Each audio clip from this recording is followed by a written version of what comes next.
በስመ አብ ወወልድ ወመንፈስ ቅዱስ አሐዱ አምላክ እኩት እግዚአብሔር ዘያቅበነ ዘልፈ በእግዚእነ ኢየሱስ ክርስቶስ ወታውቀ በላዕሌነ መዓዛ ይምሮቱ በኩሉ ባውርት። ሁላችሁንም በእግዚአብሔር ስም ሰላም እላችኋለሁ። እንዴት ሰነበታችሁ? ቅድመ ዓለም የነበረ ማዕከል ዓለም ያለ ዓለምን አሳልፎ የሚኖር ተቀዳሚ ተከታይ የሌለው ዋሕደ ባሕርይ አምላካችን እግዚአብሔር በሕይወትና በጤና ጠብቆ ከዚህ ስላደረሰን ለስም አጠራሩ ክብርና ምስጋና ይግባው። ዛሬ ታላቅ ቀን ነው። ሆሳዕና በመባል ይታወቃል። የትምህርታችንም ርዕስ ሆሳዕና በሚል ሆናልና እኔ እንኳን ከናንተ በጣም የሚጣፍጥ ደስ የሚል መጽሐፍ ቅዱሳዊ መንፈስ ቅዱሳዊ ብሉይን አዲስን መጽሐፈ መነኮሳትን መጽሐፈ ሊቃውንትን ቀምሞ አጣምሮ አዋህዶ ለሰው ጆሮ በሚጣፍጥ መልኩ የምታቀርቡትን መዝሙራችሁን ልሰማ ወድጄ ነበረ። ያም ባይሆን ደግሞ ሆሳዕናን በዜማ እንላለን። ሆሳዕና በአርያም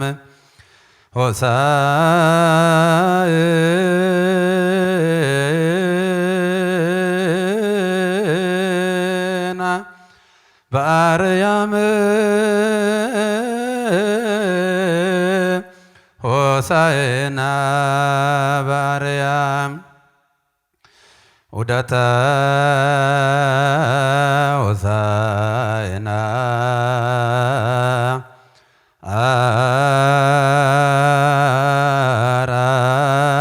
አራየ ለኤልያሁ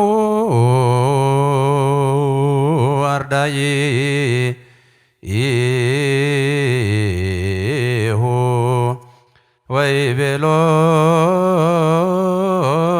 ወይቤሎሙ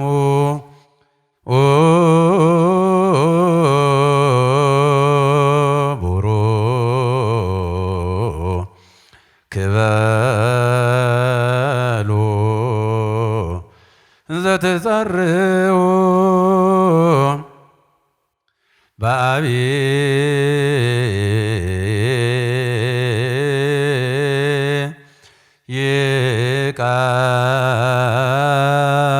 ቃል ሆሳዕና በአርያም። እንደሚታወቀው ሆሳዕና ማለት ቃሉ የዕብራይስጥ ቃል ሲሆን አቤቱ አሁን አድን የሚል ትርጉም አለው። በማቴዎስ ወንጌል ምዕራፍ 21 ቁጥር 9 ላይ ያለውን ነው መነሻ የምናደርገው። ልክ ቁጥር 9 ላይ ስታዩ ሆሳዕና በአርያም በሰማይ መድኃኒት ወይንም ደግሞ አሁን አድን በሚል ነው ዛሬ የምንማረው። ቅድም በዜማ ያሰማነውም የሆሳዕና ዕለት ቀዳሹ ካህን በሰፊው የሚያዜመው የሚያሰማው የሚያዳምጠው ታላቁ ሀገር በቀል ቅዱስ ያሬድ በደረሰው ዜማ በሥርዓተ ቅዳሴ ላይ የሚደመጥ ፍሬ ቅዳሴ ነውና ስላሰማን ስላገናኘን ስለሰበሰበን አምላካችን እግዚአብሔር ክብርና ምስጋና ይሁን። ይህንን አጭርና ግልጽ የሆነ ቃል የተናገሩት ጌታችን አምላካችን መድኃኒታችን ኢየሱስ ክርስቶስ የዛሬው ቀን የዛሬ 2017 ዓመት ዓለምን ለማዳን ጥቂት ቀናት ሲቀሩ በዕለተ እሁድ በታላቅ ግርማ በታላቅ አጀብ በታላቅ ምስጋና ወደ ቤተ መቅደስ ጉዞ ባደረገ ጊዜ ከታላቅ ጀምሮ እስከ ታናሽ ከሊቅ እስከ ደቂቅ አረጋውያን ባልቴቶች ሳይቀሩ ደቀ መዛሙርቱ ሳይቀሩ ሁሉም በአንድነት ሆነው ሆሳዕና በአርያም ጌታ ሆይ አቤቱ አድን ብለው ተናገሩ። ይህ አሁን አድን ብሎ የሚለው ቃል በጣም ለብዙ ዘመናት የናፈቁት ማንም ሊመልስላቸው ያልቻለ ነቢያት ሊመልሱት ያልቻሉ ታላላቅ ሊቃውንት ሊመልሱት ያልቻሉ አንድ እግዚአብሔር ልጅ ብቻ ኢየሱስ ክርስቶስ ሊመልስ የሚችለው ማዳን የሚችለው በማዳኑ ተረፈ ደዌ የሌለበት እውነተኛ የባህሪ መድኃኒት የኃጢአትና የሞት መድኃኒት የሥጋም የነፍስም መድኃኒት ዕውር ማብራት ጎባጣ ማቅናት ለምጽ ማንጻት የሚችል አንዳች የሚሳነው የሌለ እውነተኛ የባህሪ አምላክ መድኃኒታችን ኢየሱስ ክርስቶስ በአህያ ጀርባ ሆኖ ወደ ቤተ መቅደስ ወደ ኢየሩሳሌም በገባበት ሰዓት ነው ሆሳዕና በአርያም ብለው ያመሰገኑት።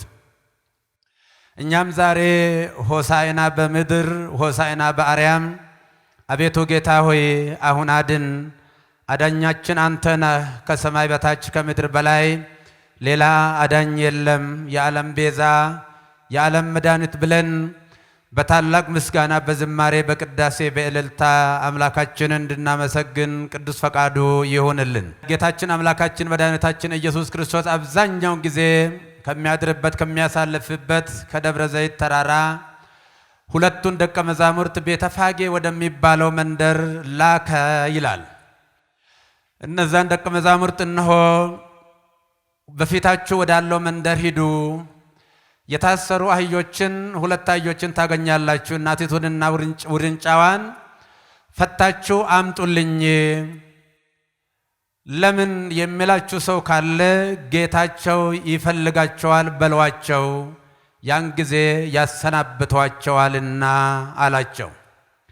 አዎ ሁሉ ነገር በሰማይም በምድር ያለው የጌታችን የአምላካችን የመድኃኒታችን የባህሪ ገንዘቡ ናቸው። ይልቁንም ደግሞ በሰው ሰውኛ ቀለል አድርገን የምናያቸው ያን ያህል ቦታ የምንሰጣቸው በጉልበታቸው የምንጠቀምባቸው የምንገለገልባቸው የጋማ ከብቶች ወይንም አህዮች ስለ እግዚአብሔር ከሰው በላይ የተናገሩ የመሰከሩ በኦሪት ዘኍልቍ ምዕራፍ 22 ላይም በለዓም ዓይኑ በጨለመበት ጊዜ የእግዚአብሔርን ታላቅነት ገናናነት ኃያልነት ይልቁንም ደግሞ ከእግዚአብሔር የተላከ መልአክ በፊቱ በአህያ ፊት መቆሙን የበለዓም አህያ እንደተናገረችና የእግዚአብሔርን ገናናነት በሰው አንደበት እንደተናገረች ሁላችንም መጽሐፍ ቅዱሱን ገልበጥ አድርገን ስናየው የምናገኘው እውነታ ነው። የብቻም ሳይሆን ጌታችን አምላካችን ኢየሱስ ክርስቶስ በቤተልሔም በበረት በተወለደ ጊዜ ሰዎች በናቁት ባቃለሉት ለክብራችን አይመጥንም ብለው ሊጻፉ ሊቆጠር ወደ ኢየሩሳሌም የሄዱ ሁሉ እመቤታችን ጌታን የወለደችበትን ያን ስፍራ እያዩ አይ የለም ይሄ ለእኛ ለክብራችን አይመጥንም፣ ይሄ ለእኛ ያንስብናል፣ የግርግም ነው የከብቶች ማደሪያ የነበረ ነው ብለው ሁሉም በራቸውን ሲዘጉባቸው፣ ነገር ግን ያቺ ቦታ ብቻ ነች ለጌታችን ለአምላካችን ለኢየሱስ ክርስቶስ ማረፊያነት የተገኘችው። እቺ ዓለም ለኢየሱስ ክርስቶስ ሁለት ነገር ነው ያዘጋጀችለት፣ አንድ በረት ነው፣ ሁለት መስቀል ነው። እና እሱ የትህትና አምላክ ስለሆነ ልዑል አምላክ ቢሆንም እንኳን ራሱ ዝቅ አድርጎ በእኛ ልክ ብቻ ሳይሆን ከኛ በታች ብዙዎቻችን መቼም እንደደላቸው እንደተሳካላቸው ባይሆንም እናቶቻችን ደጎች ስለሆኑ ቸሮች ስለሆኑ እግዚአብሔር ስላልተለያቸው በመደብ ላይ አምጠው እሱ ራሱ እግዚአብሔር መልአኩን ልኮ አዋላጅ ሆኗቸው ወልደውናል እንጂ በከብት በረት የተወለደ ማንም የለም ከኛ መካከል። እና ጌታችን አምላካችን ኢየሱስ ክርስቶስ በዛ በብርድ ወራት በመከራ ሰዓት በስቃይ ሰዓት እርቃኑን በቤተልሔም በተወለደ ጊዜ ወአስተማወቅዎ እስትንፋሰ አድግ ወላይም እመቤታችን በአሮጌ ጨርቅ ስትጠቀልለው እጁንም በክር ስታስረው ላምና አህያ እስትንፋሳቸውን ገብረውለታል ይላል። አሁንም ደግሞ የሚያሳየን እንኳንስ የሰውን ይቅርና የእንስሳትን ገጸ በረከት የሚቀበል አምላክ ነው፣ የማንንም የማይንቅ። ስለዚህ አህያ ለኢየሱስ ክርስቶስ ባለውለታው ነች። ሰው ውለታ ይረሳል፣ ኢየሱስ ክርስቶስ ስለማይረሳ የሷንም ውለታ ለመመለስ እነዛ ሁለቱ አህዮች ተፈተው ሲመጡለት ጌታችን አምላካችን መድኃኒታችን ኢየሱስ ክርስቶስ በአህያ ጀርባ ወደ ቤተ መቅደስ ወደ ኢየሩሳሌም ተጓዘ ይላል። አህዮቹ ለምንድነው ታስሮ የተገኙት ያል እንደሆነ ሰው ሁሉ ከማይሰራ ኃጢአት ከመርገም እስራት የሚፈታበት ጊዜ መድረሱን የሚያመለክት ነው። አው ከኃጢአት ባርነትና እስራት ሰውን መፍታት የሚችለው የቻለው አምላካችን መድኃኒታችን ኢየሱስ ክርስቶስ ነው። ታላላቁ አባቶቻችን እነ አብርሃም እነ ይስሐቅ እነ ያዕቆብ እንኳን ሰውን ከእስራት ሊፈቱ ራሳቸውንም ከእስራት መፍታት አልቻሉም። 570 ጊዜ ከእግዚአብሔር ጋር መነጋገር የቻለ ሙሴ እንኳን ሰውን ከእስራት ሌላውን ከእስራት ሊፈታ ራሱንም ከኃጢአት እስራት ከመርገም እስራት ከዕዳ ከፍዳ ከቅጣት እስራት ራሱን ሊፈታ አልቻለም። ነገር ግን ሰውን ሁሉ ከእስራቱ እንዲፈታ ከኃጢአት እስራት ከባርነት እንዲፈታ ከሞት እንዲፈታ ከባህሪ አባቱ ወደ ምድር የተላከው ጌታችን አምላካችን ኢየሱስ ክርስቶስ ብቻ ነው። ክብርና ምስጋና ለአምላካችን ይሁን። በትንቢተ ኢሳይያስ ምዕራፍ 49 ቁጥር 9 ላይ ናሁ ወሀብኩከ ከመ ትኩን ሥርዓተ ለአሕዛብ፣ እነሆ ለአሕዛብ ሕግና ሥርዓት አድርጌ ሰጥቼሃለሁ። ከመ ትረስ ርስተ ገዳም ወተበሎሙ እለ ውስተ ሞቅህ ጻኡ ወለእለ ውስተ ጽልመት ታብር ሎሙ፣ የታሰሩትን ትፈታቸው ዘንድ በጨለማ ለተጋዙ ታበራላቸው ዘንድ እነሆ ሕግና ሥርዓት አድርጌ እኔ ልኬሃለሁ ይላል። እሱ ማን ነው? የሚጠብቀን ሕጋችን ነው። እራሱ ጠባቂያችን ነው። እራሱ ሕጋችን ነው። እራሱ ዳኛችን ነው። እራሱ ጌታችን ነው። እራሱ ንጉሳችን ነው። ቅዱስ ጴጥሮስ በአንደኛ ጴጥሮስ ምዕራፍ 3 ቁጥር 18 ላይ ሞተ በሥጋ ወሐይወ በመንፈስ ወሆራ አበለሙ ቅታት ነብር ነፍሶሙ ወሰበከ ለሆሙ ግዛናን ለለክድዎ ቀድሙ ወነበሩ በንስሐሆሙ እንዘ የጸኑ ትዕግሥቶ ለእግዚአብሔር። በሥጋ ሞተ፣ በመንፈስ ሕያው ነው። የሕያውነትን ሥራ ሠራ። ቀደም ሲል በድለው አምፀው በንስሐና በጸጸት የሚጠብቁት ከእስራት ይፈታቸው ዘንድ እነሆ ጌታችን አምላካችን መድኃኒታችን ኢየሱስ ክርስቶስ በአካለ ነፍስ ወደ ሲኦል ወርዶ የሲኦልን የዲያብሎስን ጽኑና ብርቱ የሰንሰለቱን እስራት በጥሶ ነፃ አውጥቶ ወደ ገነት አሸጋግሯቸዋል ይላል። ክብርና ምስጋና ለአምላካችን ይሁን። አንደኛ ጴጥሮስ ምዕራፍ 3 ቁጥር 18 ላይ ከእስራት የሚፈታ እሱ ነው። ስለዚህ ሰው ሁሉ ከታሰረበት የባርነት ቀንበር፣ የታሰርንበት ቀንበር ቀላል ነገር አልነበረም። በብሉይ ኪዳን የባርነት ቀንበር፣ ባሪያ ነፃነት የለውም። አሁን እኛ ዛሬ ስለ ሁለቱ አህዮች ለመተረክ አይደለም። ያ ታሪክ ነው፣ ያ ምሳሌ ነው፣ ያ ምክንያት ነው፣ ያ መግቢያ ነው። ዋናው እኛን እንዴት አድርጎ ከነፍስ እስራት እንደፈታን እንደደረሰልን። ነቢያትን ሄዳችሁ ፍቱ አላለም። ቅዱሳንን ሄዳችሁ ፍቱ አላለም። ራሱ ሊፈታን የመጣ በገዛ ስልጣኑ የዲያብሎስን ጽኑ እስራት ፈቶ በጥሶ ነፃ አውጥቶናል። ቅዱስ ጳውሎስ ምን ይላል? እትሁሩ ዳግመ ውስታሩ ተቅኔ እስመ ክርስቶስ አጋዘክሙ፣ ዳግመኛ በኃጢአት ባርነት አትያዙ፣ እነሆ ክርስቶስ ከኃጢአት ባርነት ከዲያብሎስ ቁራኝነት ነፃ አውጥቷቸዋል ይላል። ዳግመኛ ወደ ባርነት አትሂዱ ይላል። ከኃጢአታችን ባርነት ነፃ ያወጣን ከእስራቱ የፈታን ጌታችን አምላካችን መድኃኒታችን ኢየሱስ ክርስቶስ ነው። ስለዚህ ምን አላቸው ሐዋርያትን? እነዛን ሁለቱን ሄዳቸው እነዚህ የታሰሩትን አህዮች አምጡልኝ ነው ያለው። ሰረገላ አምጡልኝ አላለም። በወርቅና በዕንቁ በተንቆጠቆጠ ዕቃ የተጫኑ ፈረሶችን በቅሎችን አምጡልኝ አላለም። ስለዚህ የታሰሩትን አህያ ፈታችሁ አምጡልኝ አለና ብዙዎች ምናልባት ጥቂቶቻችሁ አይታችሁት እንደሆነ አላውቅም። ከደብረ ዘይት ወደ ኢየሩሳሌም ወደ ቤተ መቅደስ የሚወስደው 16 ምዕራፍ ነው ብለው ሊቃውንቱ አስቀምጠውታል። አንድ ምዕራፍ ማለት 180 ሜትር ማለት ነው። ይሄንን ማስላት ትችላላችሁ። 180 ሜትር ያ ደግሞ ቁልቁለታ ነው። በጣም ተዳፋት ነው። እንኳንስ ፈረስ ላይ ተቀምጠ አህያ ላይ ተቀምጠ በእግርም ቢሆን በጣም ከባድ ነውና 14ቱን በእግሩ ከተጓዘ በኋላ ሁለቱን ምዕራፍ በታላቂቷ በእናቲቷ አህያ ጀርባ ተቀምጦ ወደ ቤተ መቅደስ ጉዞውን አደረገ ይላል አምላካችን እግዚአብሔር። ዛሬም የታሰሩትን የተተበተቡትን ከጨለማ ያልወጡትን ከሞት ቀጠና ያልወጡትን ከድንቁርና ያልወጡትን ወንጌል የተከደነባቸውን በሰፈር ተረት እድናለሁ ብለው ራሳቸውን የሚያሞኙትን እግዚአብሔር የተጋረደባቸው እንዲፈታላቸው ጨለማውን እንዲያበራላቸው አምላካችን እግዚአብሔርን እንለምነዋለን። አዎ እሱ ብቻ ነው የሚፈታው። እግዚአብሔር ደግ አምላክ ነው። ስለዚህ በዛች በእናቲቷ አህያ ተቀምጦ ወደ ቤተ መቅደስ ገባ።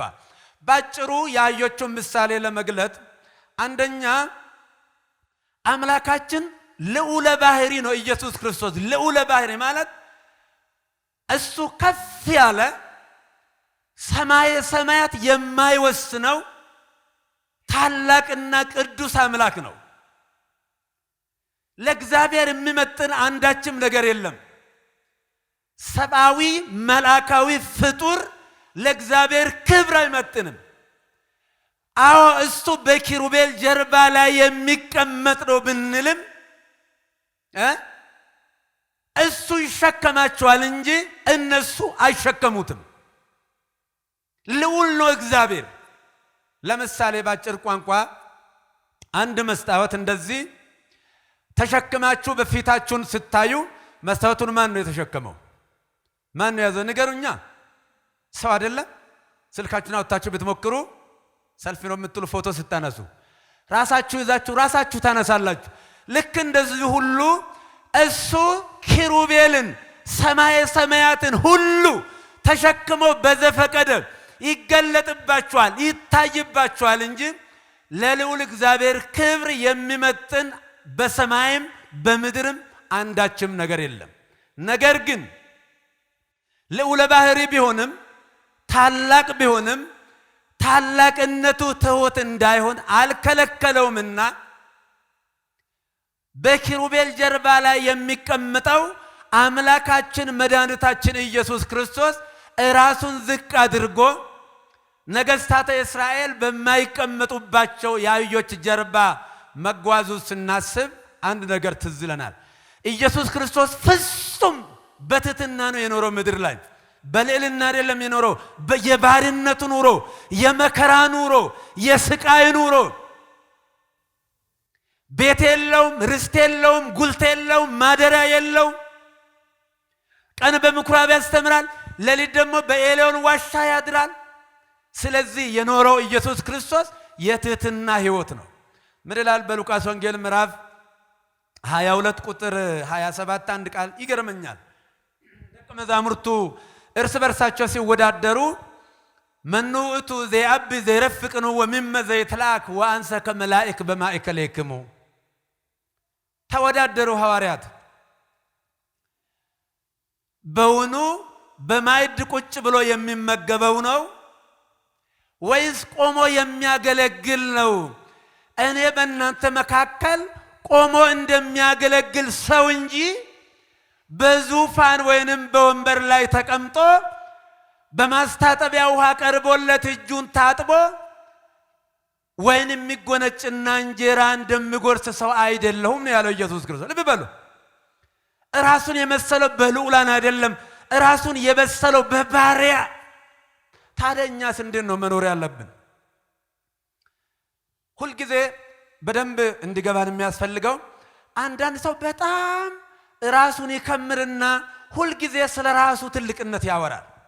ሁልጊዜ የሚቀናው እኔ እኮ ትልቅ ነኝ እያለ የሚያወራ ሰው እሱ የበታችነት ስሜት የሚያሰቃየው ሰው ነው።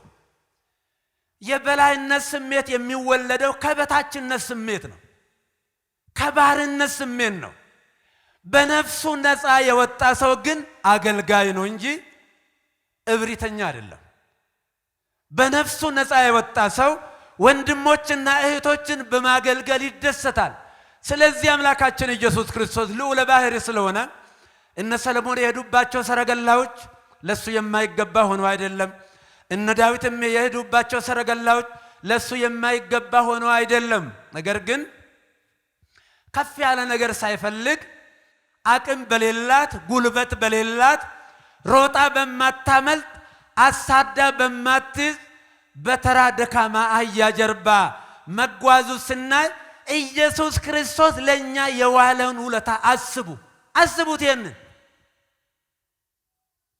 ዙፋን ላይ አልተቀመጠም። ለዚህም ነው ቅዱስ ጳውሎስ ሐልዩ ለነ ሂዘ ከመ ገብረ ለነ ኢየሱስ ክርስቶስ ዘውቱ አርአያሁ ለእግዚአብሔር አኮ ኃይዶ ዘኮነ እግዚአብሔር አላ ቲቶሪሶ ነሣ አርአያ ገብር ወተመሰለ ከመ ብእሲ ወኮነ ከመ ሰብእ ወሰማ ወታዘዘ እስከ በጽሐ ለሞት። ኢየሱስ ክርስቶስ ያደረገልንን ነገር አስቡ። እሱ በእግዚአብሔር መልክ ሲኖር ሳለ ከእግዚአብሔር ጋር መተካከልን መቀማት እንደሚገባ አልቆጠረም። እሱ የባሪያውን መልክ ይዞ ራሱን አዋረደ፣ በምስሉም እንደ ሰው ተገኝቶ ራሱን ድሃ አደረገ ይላል ፊልጵስዩስ ምዕራፍ 2 ከቁጥር 6 ጀምሮ። በዚህ ልክ ነው የኖረው። እስከዚህ ድረስ ነው አምላካችን ለኛ ዝቅ ያለልን። ዛሬ የምንማረው አገልጋይነትን ነው። አንዱ አገልጋይነት ዝቅታ ውርደት አይደለም። ሰዎችን ዝቅ ብሎ ማገልገል።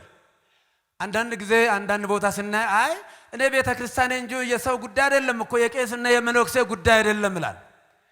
እግዚአብሔርን የት አግኝተን ነው የምናገለግለው?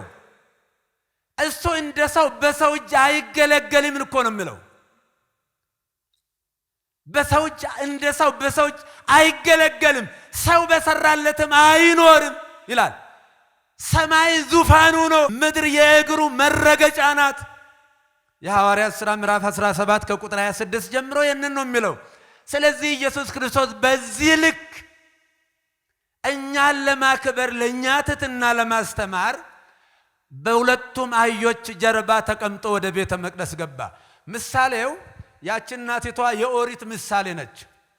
ያቺ መውለድን ለምዳለች፣ ዕቃ መጫን እንደለመደች ሁሉ ኦሪትም በብዙ ዘንድ በእስራኤል ዘንድ የተለመደች ነች። ብዙ ሰውም የሚያውቃት ነች። ወደ ሀገራችንም ዘልቃ መጥታለች። ነገር ግን እናቲቷን ትቶ በውርንጫዋ ደግሞ ወደ ቤተ መቅደስ ገባ ይላል አምላካችን ኢየሱስ ክርስቶስ። በጣም የሚገርመው በዚህ የኢየሩሳሌም የቤተ መቅደስ ጉዞ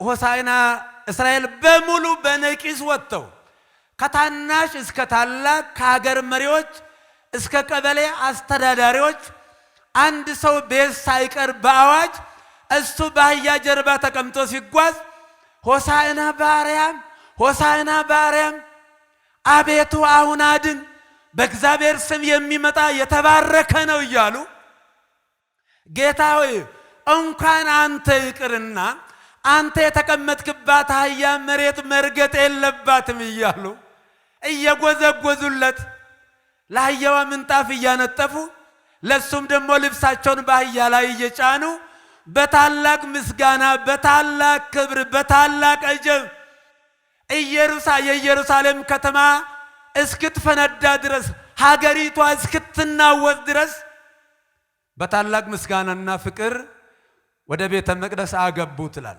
አቤት እቺ ፍቅር ግን በጣም የምትገርም ነች። ግን ረቡን አልዘለለችም። እድሜዋ የ3 ቀን እድሜ ነው። የሰው ፍቅር ያልቃል፣ የማያልቀው የእግዚአብሔር ፍቅር ነው። ሰው ጠዋት እንደ ባንዲራ ሰቅሎ ማታ ያወርዳል። ሰው ሲወድ ምክንያት አለው። የሆነ ነገር ታሳቢ አድርጎ ነው። ብቻ በጥቅሉ ይገባቸዋል። በነፃ የሚወድ የለም። በነፃ የወደደን እግዚአብሔር ኢየሱስ ክርስቶስ ብቻ ነው። በዛ ደረጃ ያከበሩትን አምላክ ሆሳዕና በአርያም እንዳላሉት፣ ልብሳቸውን እንዳላነጠፉለት፣ እሱ ለተቀመጠባት አህያ እንዳላነጠፉ ዓርብ ላይ ደግሞ እርቃኑን አቁሞ ስቅሎ ስቅሎ ስቅሎ አሉ። እስኪ ያችን አህያ እንዴት እንደከበረች ተመልከቷት። የነበራት አጀብ። አሁን እኮ ያያ በማግስቱ ቤት መጣ ማንም ዞር ብሎ አያያትም። ለምን ከበረች አህያዋ? ኢየሱስ ክርስቶስ ታላቁ ንጉሠ ነገሥት ስለተቀመጠባት ነዋ። በትንቢተ ዘካርያስ 9:9 ላይ ናሁ ይመጽእ ንጉሥኪ እንዘ ይጻን ዲበ አድግ ወዲበ የዋላ፣ እነሆ ንጉሥሽ ጻድቅና የዋህ ሆኖ በአህያና በውርንጭላዋ ጀርባ ተቀምጦ ወደ አንቺ ይመጣል የሚል ታላቅ ትንቢት ነበረ። እስራኤል በታሪካቸው በጦርነት ዘመን ነቢያቱ በፈረስ ተቀምጠው ሰይፍ ታጥቀው ይሄዳሉ። በሰላም ጊዜ ግን በአህያ ይሄዳሉ። እና ኢየሱስ ክርስቶስ ከዚህ በኋላ ጦርነት የለም፣ ከዚህም በኋላ ሰላም ነው፣ እርቅ ይፈጸማል፣ ካሳ ይከፈላል ብሎ ነው በአህያ ጀርባ ሄደው። የሚያሳዝነው ግን እስራኤል ዘሥጋ ልብሳቸውን አነጠፉለት እንጂ ልባቸው ዝግ ነበረ። ዝግ ነው። ዘንባባ ይዞ ቢያጨበጭቡ ሆሳዕና በአርያም ቢሉም ልባቸው የቀና አልነበረም። አማኞች አልነበሩም። የታይታና የተርእዮ ሰዎች ነበሩ። ትልቁ ነገር ልባችንን ነው ለእግዚአብሔር ማንጠፍ ያለብን። የሚፈልገው የኛ ልብ ነው፣ ሌላ ነገር አይደለም። እግዚአብሔር የነጠላ አምላክ አይደለም። እግዚአብሔር የኮታንኩት አምላክ አይደለም። እግዚአብሔር የአሸንክታብ አምላክ አይደለም። ይሄኛ የምናረገው ነገር እሱ ትርፍ ነገር ነው። የኛ ልብ ነው የሚፈልገው እግዚአብሔር የሚመለከው በልብ ነው። ባህላችን ታሪካችን ያስፈልጋል፣ መናቂ አይደለም። ግን ከዚህ የዘለለ ነው። ከዚህ የዘለለ ነው። እግዚአብሔር የአፍ አምላክ አይደለም። በልብ አምነን በአፋችን የምንመሰክረው አምላክ ነው። ታሳውሱ እንደሆን እነዚህ የሆሳዕና ቀን የነበሩ ሰዎች አንድ ትልቅ እንግዳ ቤታቸው ቢመጣ ቡና ተፈልቶ ተጥዶ ረከቦቱ ተደርድሮ ከታች ቄጠማን እንጎዘጉዛለን አይደለም? አታረጉ? አላያችሁም? እሺ እናንተ ባታረጉም አይታችሁ ይሆናል ብዬ ተስፋ አደርጋለሁ። ግን ለእንግዳ ነው እኮ መጎዝጎዝ የነበረበት እኮ። መውደዳችሁን የሚያመለክተው ለእንግዳው ቢጎዘጎዝለት ቄጠማው አረንጓዴ ለሱ ቢደረግ ግሪኑ ጥሩ ነበረ። ለጀበና ቢጎዘጎዝ ባይጎዘጎዝ፣ ለረከቦቱ ለሽኒ ቢጎዘጎዝ ባይጎዘጎዝ ምን ጥቅም አለው? ምንም ጥቅም የለውም። ስለዚህ እስራኤላውያን በዛሬው ዕለት ጌታችን አምላካችን ኢየሱስ ክርስቶስን በታላቅ ምስጋናና በታላቅ አጀብ ወደ ቤተ መቅደስ ሸኝተውታል። ግን ከዛ እንዲወጣ አልፈቀዱለትም። ትልቁ ችግራቸው ያ ነው። ወደ ቤተ መቅደስ ሲገባ ቤተ መቅደሱ በጠበቀው ልክ በሚፈቅደው ልክ ሳይሆን ቤተ መቅደሱን ራሳቸው የመነገጃ ቤት አድርገው ነው ጌታችን አምላካችን ኢየሱስ ክርስቶስ ያገኛቸው። ይህ ብቻ ሳይሆን በዛሬው ዕለት እንኳን አይደለም ሰው ድንጋይ አንደበት አውጥቶ ሆሳዕና በአርያም በእግዚአብሔር ስም የሚመጣ የተባረከ ነው ብሎ የቢታንያ ድንጋይ ኢየሱስ ክርስቶስን ያመሰገነበት የምስጋና ቀን ነው። መስቀሉን ግን ማንም አይሞክርም።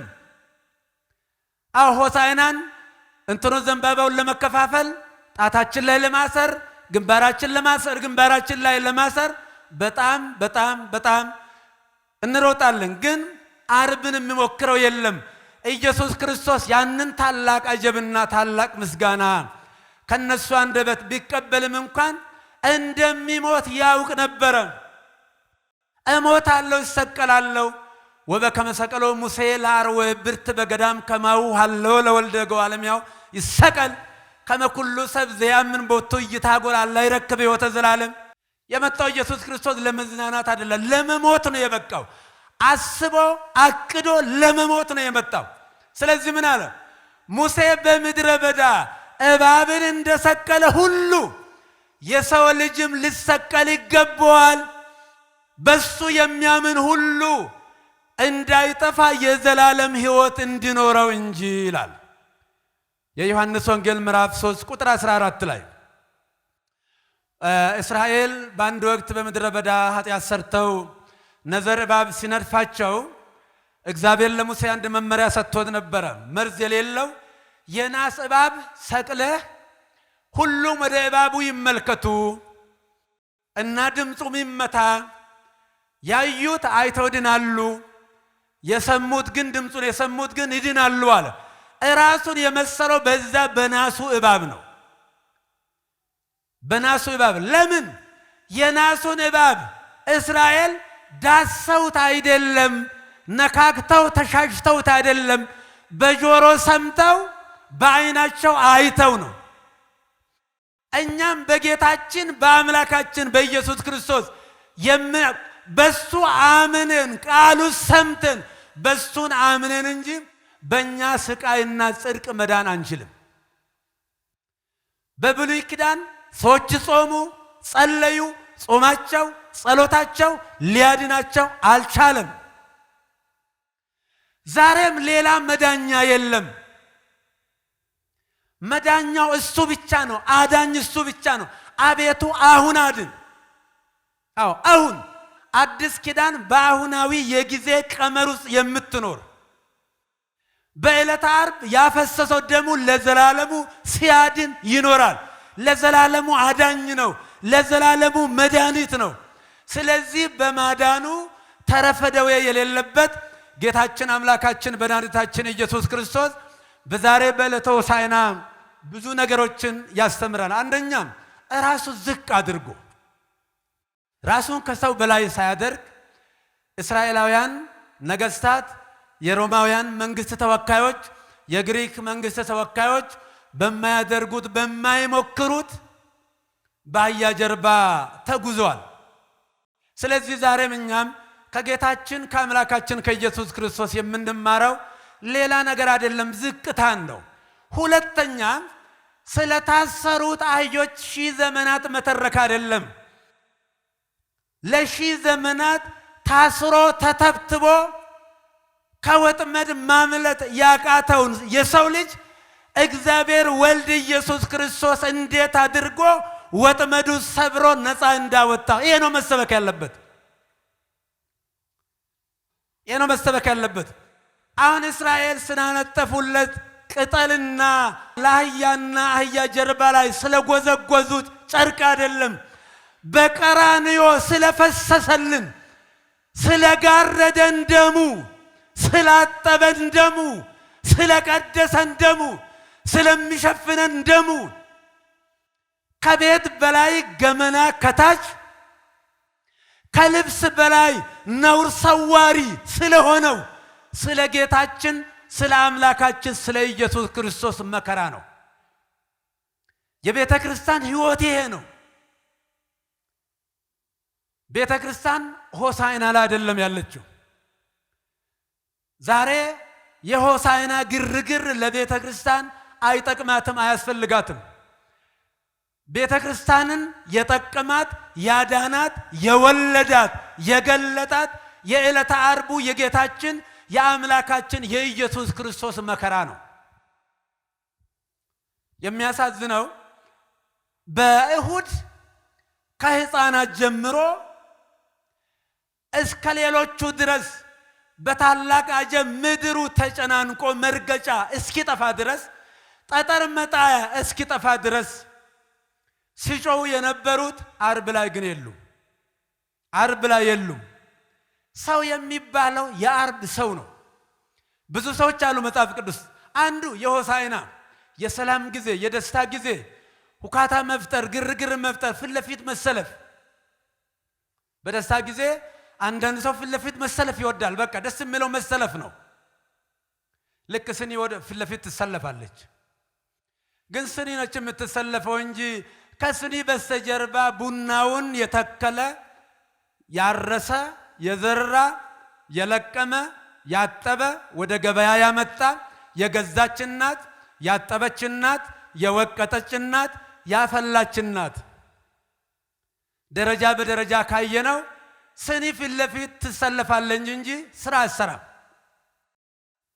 ክርስቲያን በሆሳዕና በደስታ ጊዜ ብቻ ዘምሮ ቀድሶ መከራ ሲያጋጥመን አንገታችንን መድፋት የለብንም። አምላካችን ኢየሱስ ክርስቶስ የታመነ አምላክ ነው። እሱ በቀራንዮ ያላፈረብን በውርደታችን ጊዜ አሁንማ ልጆቹ ነን እኮ። አሁን ዛሬ ኢየሱስ ክርስቶስ ወደ ልጆቹ ቢመጣ ምን ይገርማል? በደሙ ወደ ዋጃቸው፣ በሞቱ ወደ ወለዳቸው ልጆቹ ነን እኮ። በደሙ ወደ ታተሙት፣ የደሙ ማህተም ወደ ታተመባቸው ወደ ልጆቹ ቢመጣ ምን እንደሚደገው? ያን ጊዜ ጠላት በነበርን ጊዜ፣ አሳዳጆች በነበርን ጊዜ፣ ርኩሳን በነበርን ጊዜ፣ ንጻ ጠባያችን አድፎ ባህሪያችን ጎስቁሎ በተሰደን ጊዜ ፍለጋ የመጣ ያላፈረብን ታላቁ አምላካችን ኢየሱስ ክርስቶስ ለኛ ራሱ ዝቅ አድርጎ የኖረው። አሁን እኛ የሆሳዕና ሰው መሆን የለብንም። የሆሳዕና ሰው እኔ የሆሳዕና ሰው የሚመስለኝ የሆሳዕና ሰው የሐሙስ ሰው የሚመስለኝ የእድር ጥሩምባ ነፊ ነው የሚመስለኝ። እኔ የእድር ጥሩምባ ነፊ ጠዋት በሌሊት እነሳና እገሌ ሞተዋል ይላል። መቼም ስራው ነው፣ መተቸታችን አይደለም። እገሌ ሞተዋል፣ ቀብሩ እዚህ ቦታ ነው፣ ሞቱን ብቻ ነው የሚያውጀው። ትንሣኤ የሚባል ከአንደበቱ አይወጣም። ምንም ከሞት አጠገብ ሕይወት፣ ከሞት በኋላ ትንሣኤ፣ ከሞት በኋላ የማይፈጸም የዘላለም ሕይወት መኖሩን አያውጅም። አንድ ይሄ ነው። ሁለተኛ ከአልቃሻዋ ጋር ሰው ያስለቅስና በኋላ ሰፈር ለሰፈር እየዞረ አረቄ ይጠጣል። ቀብር አይወጣም። ይወጣል? ይወጣል ወይ? አይወጣም። የሆሳዕና ሰውም ቀራንዮ ላይ መቆም አይችልም። ቀብር ላይ መቆም አይችልም። ቀብር ላይ መቆም አይችልም። እነዚህ ቀብር ላይ መቆም አልቻሉም። እንኳን ላንተ ላይ ያርቃን መሆን የለባትም ስሉ የነበሩ ሰዎች ዕለተ ዓርብ ላይ ስቅሎ ያሉት እነሱ ናቸው። እውነት ምንጊዜም ቢሆን በጣም ተገፊ ነች፣ ግን እውነት አትሸነፍም። እውነትን በዶዘር ቆፍረው ቢቀብሯት በመርፌ ቀዳዳ ሾልካ ትወጣለች። እውነትን መቃብር አይይዛትም። እውነትን መቃብር አይሸፍናትም። እውነትን ጫጫታ አይጋርዳትም፣ አይከለክላትም። እውነት እውነት ነች። እውነት አንዲት ነች። እውነት ብቸኛ ነች።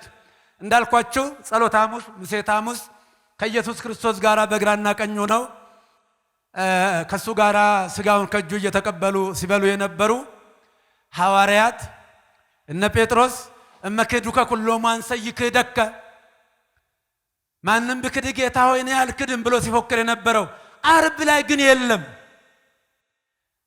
ዓርብ ላይ የለም።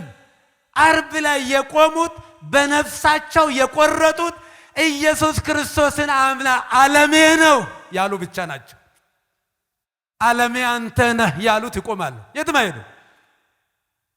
ብዙዎቹ ጥለው ሲሸሹ ጌታ ኢየሱስ ክርስቶስን አንትሙሰ ተፈቅዱኑ ትሁሩ ዮሐንስ 6:68 ላይ እናንተም ልትሄዱ ትወዳላችሁን ሲላቸው አይቴን ሐውርን ዘቃለ ሕይወት ዘላለም ብከ ነነሳ አመነ ወይመርነ ከመ አንተ ክርስቶስ ወልደ እግዚአብሔር ሕያው፣ አንተ የሕያው እግዚአብሔር ልጅ ነህ አምነናል። ጌታ ሆይ ካንተ ወዴት እንሄዳለን? ካንተ ወዴት እንሄዳለን? ዓለም ቢንጫጫ፣ ጨለማ ቢበረታ፣ የዓርብ ከ6 ሰዓት እስከ 9 ሰዓት ያለው ጨለማ እውነትን ሊጋርድና ሊሸፍን አልቻለም። ለምንድን ነው ፀሐይ የጨለመችው? ራሱ ፀሐይ ወጥተዋላ። ፀሐይ ወጥታ ሌላ ፀሐይ ምን ታስፈልጋለች? እውነተኛዋ ፀሐይ፣ የፀሐይ ፈጣሪ በጠፈር ደፈር ተራራ ገደልን ባይጋርደው ያቺ እውነተኛዋ ፀሐይ፣ ለዓለም የምታበራ ፀሐይ፣ ጨለማን የምታበራ ፀሐይ፣ ለሰው ልብ የምታበራ ፀሐይ እርቃኗ ስትቆም ያን ጊዜ ፀሐይ ጨለመች።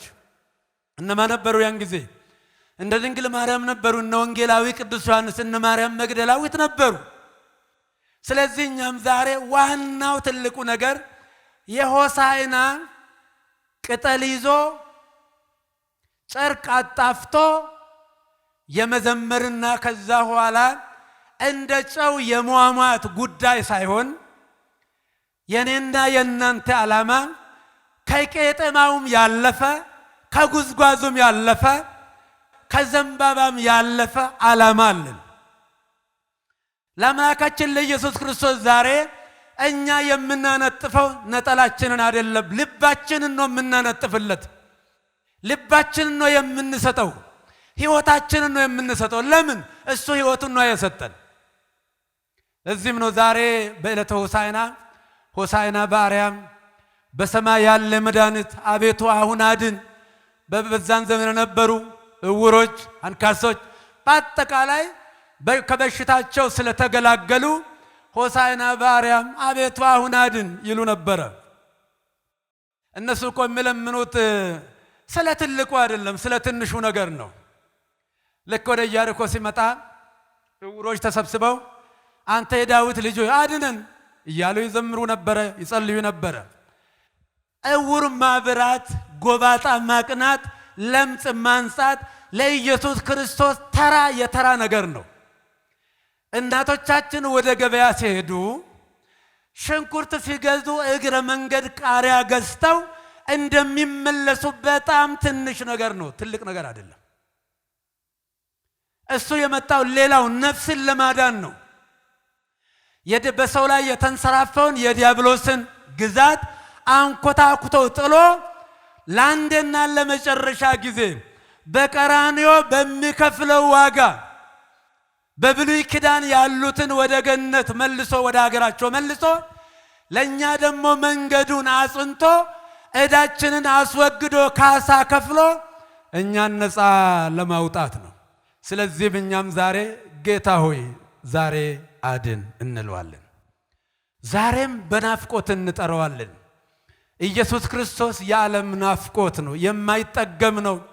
ዘባሃቤከ ያዕርፍ ነጽሮተ ኩሉ ነባብያን መላእክት አይተው የማይጠግቡት እኛም አይተን የማንጠግበው የዘላለሙ የነፍሳችን እርካታ የነፍሳችን ደስታ በምድርም ሆነ በአርያም ሆሳዕና የሆነ መድኃኒት የሆነ ማንንም የማይንቅ ትላልቆች ፍለጋ የማይል ትናንሾችንም የማይንቅ ያማሩ የነገስታት ቤቶችን የመሳፍንት ቤቶችን ሳይሆን ትንሿን ኮሳሳዋን ያደፈችዋን የቤተልሔምንም ግርግም የመረጠ እኛም እግዚአብሔር ዛሬ እኛን ይመርጠናል፣ ይወደናል። ታዲያ ደቀ መዛሙርቱ ምን አሉ? ፈሪሳውያን ጌታ ሆይ እነዚህን ገሥጻቸው እንጂ እነዚህ እኮ ይጮኻሉ፣ ሕፃናትን ይጮኻሉ። ማፈደቂ ወይ ሕፃናት አስተዳለው ኩስባተ በመጽሐፋችሁ ከሕፃናት አንደበት ጸላይን ደስ አይበለው ብለህ ከሕፃናት አንደበት ምስጋናን አዘጋጀ ተብሎ የተጻፈውን አላነበባችሁምን? አዎ እኛ ኢየሱስ ክርስቶስን አንሰብክም ካል ድንጋዮች ይሰብካሉ። እኛ ኢየሱስ ክርስቶስን አንሰብክም ካል በማኅፀን ያሉ ሕፃናትና በመቃብር ያሉ ሙታን ስብከታቸው እሱ ነው፣ ይሰብኩታል። እኔ አንድ ቃል ይገርመኛል።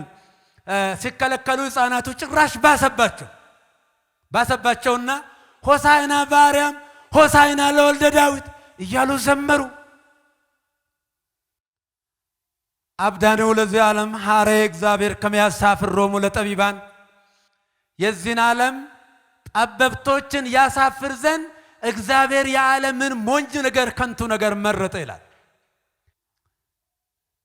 እውነትን መለየት በሚችሉ ከጥላ ይልቅ እውነትን በሚከተሉ ውቅያኖስና ተራ ኩሬ ላይ የሚሰበረው መርከብ ሳይሆን ውቅያኖስን የሚያሻግር ባሕረ እሳትን የሚያሻግር የዓለም ናፍቆት ቅዱሳን መላእክት ናፍቀው ፍለጋ ቤተልሔም የመጡለትን ለዓለሙ ሁሉ የሚሆን ደስታ መድኃኒት ሆኖ የተወለደ ደስታ ንጉሥ ሆኖ የተወለደ ደስታ ኢየሱስ ክርስቶስን መፈለግ ቃሉን መናፈቅ ከዚህ የበለጠ ምን በረከት ምን ደስታ አለ?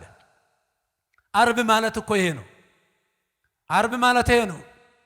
አንድ ክርስቲያን ሆሳዕና ላይ አጨብጭቦ ሰኞና ማክሰኞን አልፎ ከዛም በኋላ ገሸሽ ብሎ በጠላትነት መፈረጅ የለበትም።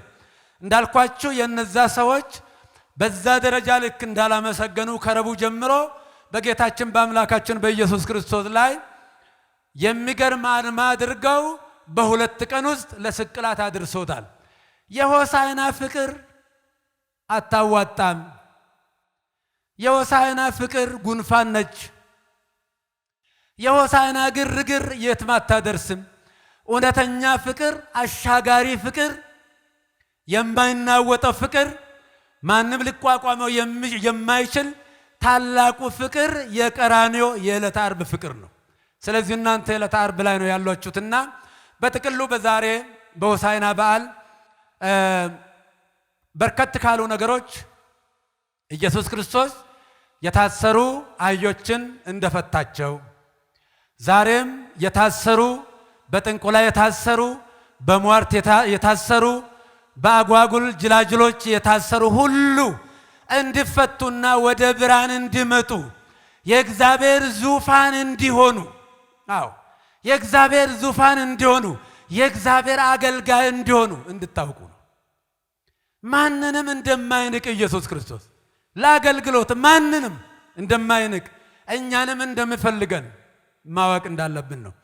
በሁለተኛ ደረጃ እስራኤል በዛ ደረጃ ቢያመሰግኑም የነሱ ምስጋና የነሱ ጫጫታ የትም እንዳላደረሳቸውና ከ5 ቀን መሻገር ያቃተው በጥላቻ ምች የተመታ ፍቅር መሆኑንና እኛ ግን ልክ እንደ ሕፃናቱ ብንከለከልም እንኳን ሆሳዕና በአርያም ብለን እስከ መጨረሻ እንድናመሰግን ነው። አዎ የጠነከሩ ጥቂት እነ ሰሎሜን የመሳሰሉ እነ ወንጌላዊ ዮሐንስን የመሳሰሉ ሆሳዕና ላይ አልቀሩም፣ በጨለማ አብረው ቆመዋል።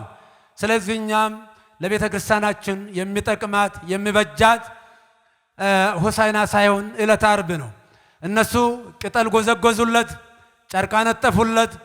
ለኢየሱስ ክርስቶስ ግን እኛ ማንጠፍ ያለብን ልባችንን ነው፣ ሕይወታችንን ነው እንዲማርክ እንዲወስድ እሱ የራሱ እንዲያደርገን አንደበቱ እንዲያደርገን መሳሪያዎቹ እንዲያደርገን ለሱ መፍቀር ነውና ሆሳዕና በአርያም አቤቱ አሁን አድን የሚል ትርጉም ነው የሚይዘው። በእኛ እንግዲህ ኢየሱስ ክርስቶስ ትላንትም አዳኝ ነው፣ ዛሬም አዳኝ ነው፣ ነገም አዳኝ ነው። እስመ ኢየሱስ ክርስቶስ ዘትማልም ወዮም ወክም መውቱ እስከ ለዓለም። በዕብራውያን መልእክቱ ቅዱስ ጳውሎስ ምዕራፍ 13 ቁጥር 9 ላይ ኢየሱስ ክርስቶስ ትላንትም ዛሬም ያው ነው ይላል። ምንድን ነው ይላል? ያው ነው። ትላንትም አዳኝ ነው፣ ዛሬም አዳኝ ነው፣ ነገም አዳኝ ነው። አዳኝነቱን ለማንም አያጋራም፣ ማንም መሸከምም አይችልም። ስለዚህ በሚገባ ማወቅና መማር ያለብን ይሄንን ነው። እንግዲህ እግዚአብሔር ባርካችሁ የቀድሳችሁ። የሆሳዕና በዓል የሰላም የምስጋና የሕፃናት ዝማሬ እንዲሆንልን ሰሙነ ሕማማትን ደግሞ በስግደት በጸሎት እንደዚሁም በምስጋና አሳልፈን የጌታችን የአምላካችን የኢየሱስ ክርስቶስን የትንሣኤውን በዓል ለማክበር እንድንችል እግዚአብሔር ከሁላችንም ጋር ይሁን። አገራችን ኢትዮጵያን እግዚአብሔር ባርክልን፣ ይቀድስልን፣ እግዚአብሔር ይስጥልን።